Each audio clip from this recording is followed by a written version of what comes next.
Assalamualaikum warahmatullahi wabarakatuh. Halo semuanya, perkenalkan nama saya Ayan Sefiadani dengan NPM 2051023, mahasiswa Ilmu Hukum Universitas Internasional Batam dari kelas 3 IHMA.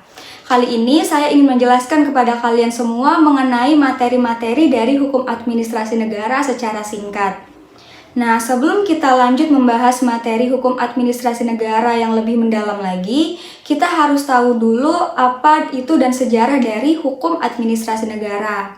Nah, jadi menurut Utrecht, hukum administrasi negara ini adalah hukum yang dibuat untuk menguji hubungan hukum istimewa yang diadakan agar pejabat pemerintahan negara dapat melakukan tugas mereka secara khusus.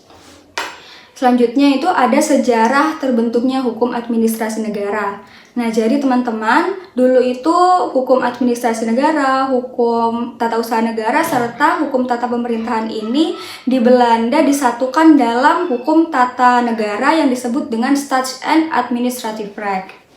Selanjutnya, pada tahun 1946, Universitas Amsterdam ini melakukan pemisahan mata kuliah administrasi negara dari hukum tata negara yang pada saat itu diberi nama Hukum Administrasi Negara, yang kemudian pada tahun 1948 Universitas Leiden mengikuti jejak tersebut.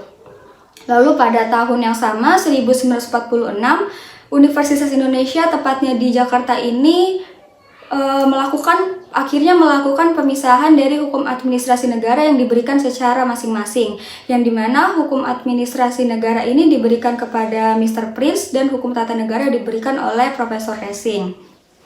Nah, jadi berdasarkan uraian-uraian tadi dapat kita simpulkan dan dapat kita lihat jelas bahwa hukum administrasi negara ini adalah ilmu yang luas dan juga ilmu yang terus berkembang mengikuti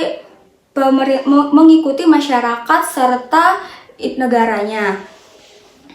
Nah, selanjutnya itu ada ruang lingkup dari hukum administrasi negara. Nah, jadi hukum administrasi negara ini meliputi hukum peradilan, yang dimana hukum peradilan ini itu ada hukum acara pidana, hukum acara perdata, serta hukum peradilan administrasi negara. Ada hukum tata pemerintahan, ada hukum kepolisian, serta hukum proses perundang-undangan. Baik, kita lanjut ke materi selanjutnya, yaitu mengenai pengantar hukum administrasi negara. Nah, jadi hukum administrasi negara ini memiliki hakikat sebagai subsistem SHN, atau disebut juga sebagai hukum pemerintahan. Nah, yang dimana hukum administrasi negara ini memiliki peran yang pertama untuk mengatur, membatasi, serta menguji adanya hubungan penguasa dengan warga negara, yang bertujuan untuk menjamin adanya penguasaan yang bonafit, karena keputusan penguasa ini dapat dilawan oleh masyarakat apabila keliru maupun salah.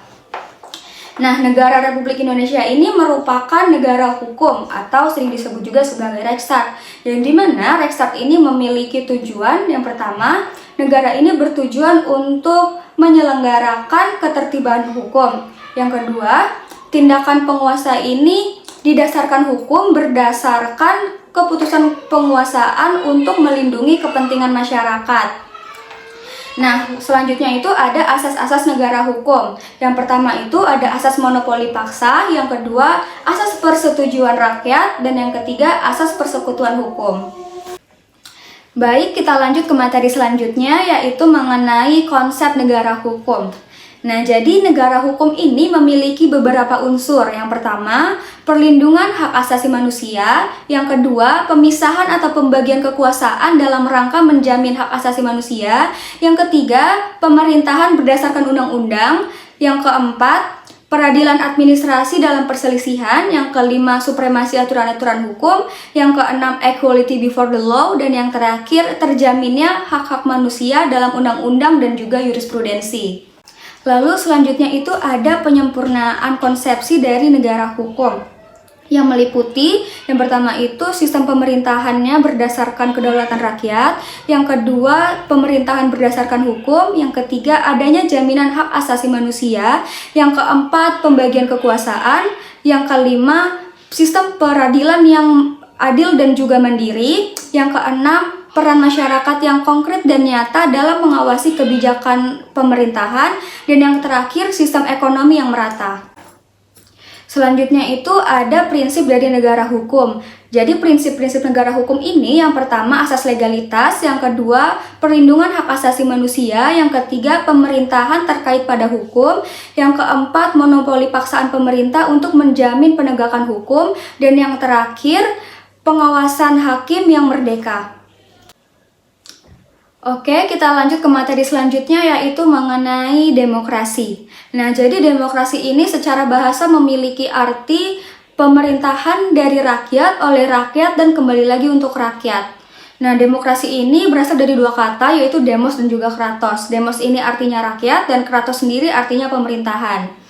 Nah, seiring dengan perkembangan zaman, demokrasi ini memiliki arti yang berbeda-beda. Tapi berdasarkan perkembangan zaman dan sejarah yang ada, demokrasi ini berbicara mengenai pemerintahan yang dilakukan oleh rakyat. Nah, berdasarkan perkembangan zaman, demokrasi ini bisa dilakukan melalui dua cara, yaitu ada demokrasi langsung dan juga demokrasi tidak langsung. Nah, kalau demokrasi langsung ini biasanya dilakukan oleh negara-negara maju yang dimana setiap masyarakatnya ini bisa menyampaikan aspirasinya secara langsung. Kalau demokrasi tidak langsung ini biasanya dilakukan oleh negara berkembang yang dimana jika masyarakatnya ingin menyampaikan aspirasi dapat diwakili oleh wakil rakyat. Nah, ada 3 tipe pemerintahan yang tidak demokrasi. Yang pertama itu tidak adanya asas legitimasi, yang kedua negara yang otoriter, dan yang ketiga negara yang korup. Menurut Franz Magnus Suseno, negara-negara yang bisa dikatakan sebagai negara hukum ini apabila telah memiliki 5 gugusan. Yang pertama itu merupakan negara hukum atau Rechtsstaat. Yang kedua, adanya kontrol dari masyarakat terhadap pemerintahan. Yang ketiga, adanya pemilihan yang bebas. Yang keempat, adanya prinsip mayoritas. Dan yang terakhir ini adanya jaminan-jaminan terhadap hak-hak dasar rakyat. Lalu selanjutnya itu ada berbagai dasar bentuk dari demokrasi yang didasarkan dari berbagai sudut pandang. Yang pertama itu ada demokrasi formal. Nah, jadi demokrasi formal ini merupakan demokrasi yang menjunjung tinggi persamaan dalam bidang politik agar dalam bidang ekonominya ini tidak terjadi kesenjangan ekonomi. Yang kedua itu ada demokrasi material, yang dimana demokrasi material ini merupakan demokrasi yang menekankan upaya-upaya untuk meminimalisir perbedaan pada bidang ekonomi, tapi perbedaan dalam bidang politiknya ini kurang diperhatikan. Yang ketiga itu ada demokrasi gabungan. Demokrasi ini adalah demokrasi sintetis dari demokrasi formal dan juga material yang dimana hal-hal buruknya telah dibuang dan diambil hal-hal baiknya. Oke, selanjutnya kita akan membahas mengenai periode demokrasi dari masa Orde Lama, Orde Baru, hingga Reformasi. Nah, jadi pada Orde Lama terjadi kegagalan demokrasi. Nah, jadi pada saat itu dipakailah demokrasi parlementer dan liberal yang dinilai tidak mencerminkan budaya yang hidup di Indonesia, yang kemudian diganti menjadi demokrasi terpimpin. Lalu pada masa Orde Baru, pada saat itu pemerintahan semuanya menuju ke pusat atau sering disebut sebagai sentralistik. Lalu pada masa reformasi, nah pada saat reformasi itu terjadi banyak sekali perubahan pemerintahan. Salah satunya yang paling besarnya itu adalah kita lebih memahami adanya hak asasi manusia yang ditandai dengan disahkannya Undang-Undang Nomor 39 Tahun 1999. Baik, kita lanjut ke materi selanjutnya yaitu mengenai sumber hukum administrasi negara. Nah, jadi sumber hukum ini merupakan segala sesuatu yang dapat menimbulkan hukum atau tempat di mana hukum tersebut ditemukan, tempat asalnya. Nah, dalam hukum administrasi negara ini memiliki 2 sumber, yaitu ada sumber hukum material dan juga sumber hukum formil. Sumber hukum material ini merupakan sumber hukum tempat asal hukum tersebut ditemukan, faktor-faktor yang mempengaruhi hukum tersebut.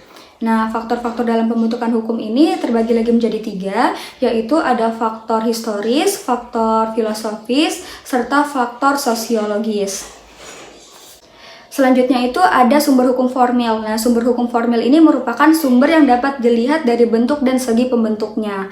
Hukum formil ini dibagi menjadi 2, yaitu ada sumber hukum formil tertulis dan juga tidak tertulis. Sumber hukum formil tertulis ini meliputi undang-undang, perpu, jurisprudensi, doktrin, dan traktat. Lalu yang tidak tertulis ini meliputi konvensi dan hukum kebiasaan. Nah, jadi itu tadi merupakan penjelasan singkat dari saya mengenai materi-materi dari hukum administrasi negara. Semoga apa yang telah saya sampaikan ini bermanfaat bagi kita semua, dan saya mohon maaf apabila masih banyak kekurangan serta penjelasan yang kurang dimengerti dari saya. Terima kasih telah menyaksikan video ini. Saya akhiri. Wassalamualaikum warahmatullahi wabarakatuh.